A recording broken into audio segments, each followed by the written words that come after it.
Hi everyone, it's my boyfriend's birthday and he's a huge chocolate fan. So today we're going to be making mini chocolate entremets. They basically get built from the inside out, so we're going to start with the very center.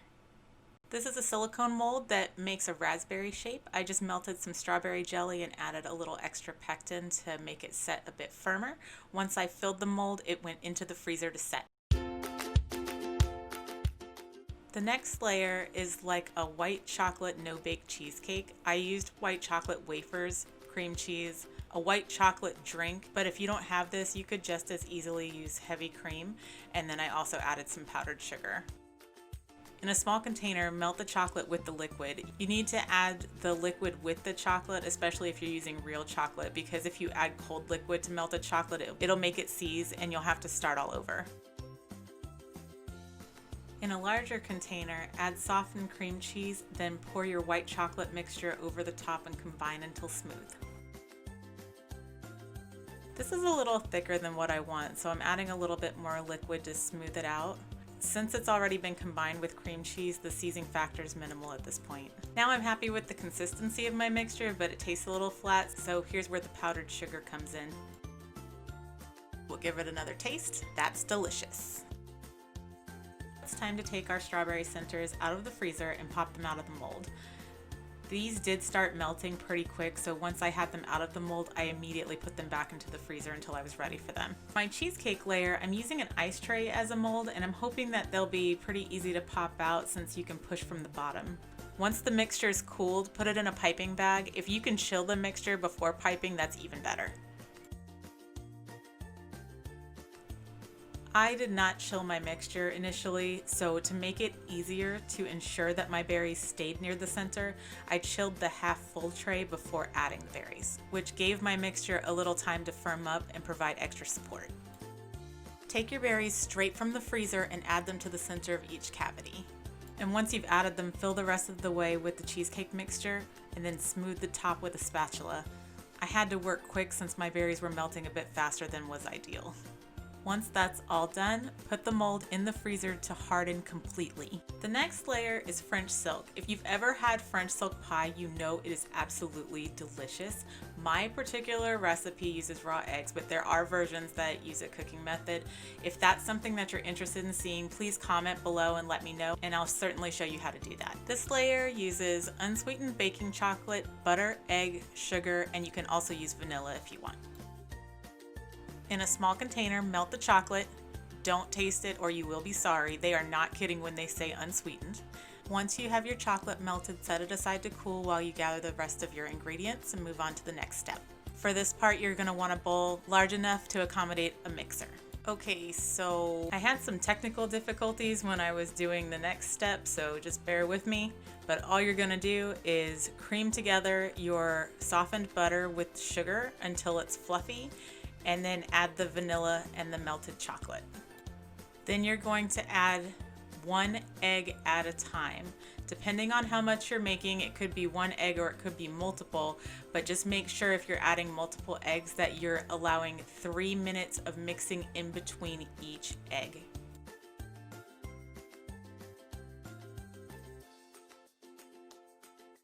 And this is what it should look like when you're done. Pour it into a piping bag and begin filling your mold. Here I have a square silicone mold. Again, I'm only filling the cavity until it's about halfway full, and I'm also going to run a ring around the outside edge. Giving it a couple shakes will help get the bubbles out and ensure the mixture gets down into the corners so we get that nice clean shape we want. Next, we remove our cheesecake from the freezer and get them out of the mold. This tray that I used is not silicone except for the bottom, and it ended up being more difficult than I initially hoped getting them out. I did get them out, but I would advise to use a silicone mold if you have one because it'll make your life a whole lot easier. Once your cheesecake centers are in, fill the cavities the rest of the way with the remaining French silk mixture and smooth the top with a spatula. Then it's off to the freezer. While that's freezing, we'll make an oat base to give it a little texture. I'm using oats, all-purpose flour, butter, salt, brown sugar, and fouilletine. You can totally make this without the fouilletine. I just happened to have it in my pantry and decided to add it to give it a little extra crunch. In a medium bowl, add your oats, flour, brown sugar, and salt. Melt the butter and pour it over the top, and then you're going to combine it all together. Here I'm just adding my fouilletine. Line a baking tray with parchment paper, then pour your crust mix on. Cover with another layer of parchment and roll it out as best you can. I baked mine with the top parchment on because the mixture is really loose and crumbly, and the top parchment was somewhat keeping it together.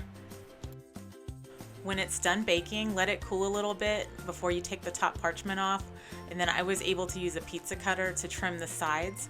However, when I tried to cut the crust into squares, I had less precise results, so I decided to go with crumbles instead. And now for the mirror glaze. I didn't have enough dark chocolate, so I supplemented what I had with some milk chocolate. Make sure to chop up your chocolate fairly fine if you have it in a block. If it's in chips, those are fine. In addition to chocolate, we'll be using water, sweetened condensed milk, vanilla extract, and because I really wanted this to be dark, I added some dark cocoa powder. You will also need sugar. Measure out all your ingredients and add them to a pot on the stove.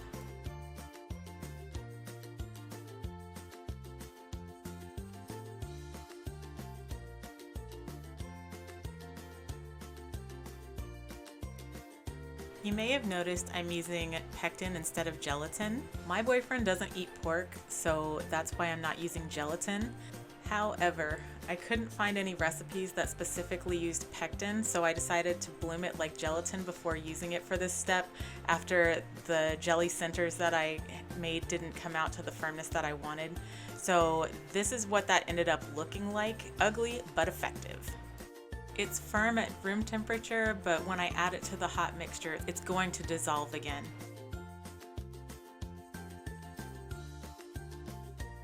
Turn off the heat and add the chocolate into the hot mixture to melt, but don't let it get too hot. In fact, it's probably a good idea to take it off the burner altogether. I forgot to add my cocoa powder in with my sugar and water at the beginning, which is when it would have been ideal, but even though I'm doing it at this stage and it's going to be lumpy, it's okay because the lumps are going to come out when I go and do the next step, which is straining. Straining the glaze will make sure that it's a smooth, pourable texture.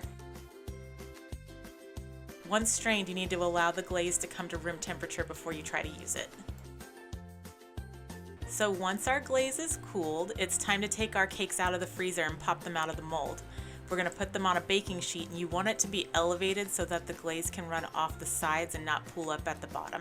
Gently pour the glaze over each cake, making sure all the sides and the corners get covered evenly. You want to try and do each cake in a single pour. If your glaze is too thick and you try and do touch-up, you won't get that perfectly even coat and perfect mirror effect you want. If it's too thin, it's not going to cover well, and again, you're not going to get the desired effect.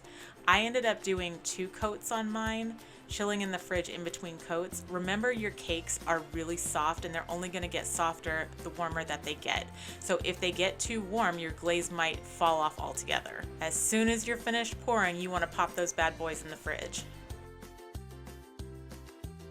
While I was waiting for my glaze to set, I made a little garnish by painting some almonds with gold luster dust.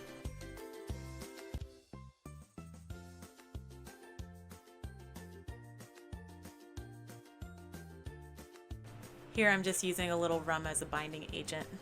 When you have enough to cover your cakes, set them aside. Once your glaze is set, using a small knife or an offset spatula, carefully move each cake to a bed of crumbles to coat the bottom.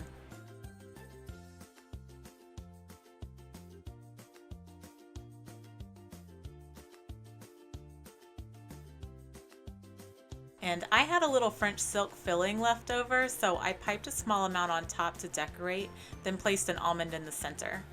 You could decorate these any number of ways. You could pipe a border along the edge or use whipped cream. The sky's the limit. My kitchen was pretty warm, and as you can see, the glaze was pretty soft when I did my top piping, so it moved a little bit.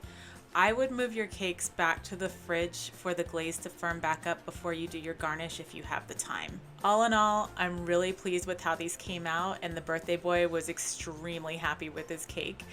Not only did they look great on the outside, but when you dive into it, you also have all those beautiful distinct layers of flavor and color inside. If you haven't already, now's a great time to hit that like button. And if you aren't already subscribed, please do. I really hope you enjoyed watching this video as much as I enjoyed making it. And I hope I've inspired you to try and do something like this on your own.